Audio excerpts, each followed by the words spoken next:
জাতীয় সংসদের মতো গুরুত্বপূর্ণ জায়গা, যেখানে প্রতিটি মুহূর্তেই সাধারণত গম্ভীরতা আর আনুষ্ঠানিকতায় ভরা, সেখানেই ঘটল একেবারে ভিন্নধর্মী হালকা মেজাজের একটি ঘটনা। নামাজ শেষে হঠাৎ করেই নিজের জুতা খুঁজে না পেয়ে বিব্রতকর কিন্তু মজার অভিজ্ঞতার মুখোমুখি হলেন মাদারীপুর ১ আসনের সংসদ সদস্য সাইদুদ্দিন আহমদ হানজালা। মসজিদের নামাজ শেষে জুতা খুঁজে পাওয়া না যাওয়ার ঘটনা বাংলাদেশে নতুন কিছু নয়, তবে এবার ঘটেছে ভিন্ন চিত্র। সংসদ ভবনে নামাজ পড়তে গিয়ে জুতা হারালেন একজন সংসদ সদস্য।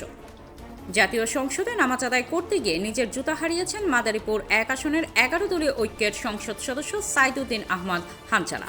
সোমবার ৩০ মার্চ রাত ৯টার দিকে নিজের ভেরিফাইড ফেসবুক আইডিতে দেয়া এক পোস্টে তিনি এ দাবি করেন।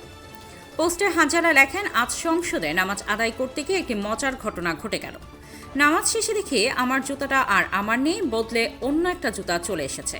হয়তো কেউ ভুল করে নিয়ে গেছেন, আবার আমারটাও হয়তো কারো পায়ে চলে গেছে। তিনি আরও লেখেন, এটাই আমাদের জীবনের ছোট ছোট অদ্ভুত কিন্তু সুন্দর মুহূর্তগুলোর একটি। যিনি ভুল করে নিয়ে গেছেন, আল্লাহ যেন তাকে ভালো রাখেন। আর যদি এই পোস্টটা আপনার চোখে পড়ে, তাহলে আমার জুতাটা ফিরিয়ে দিলে খুশি হব। আপনার জুতাটি আগের জায়গায় রাখা আছে।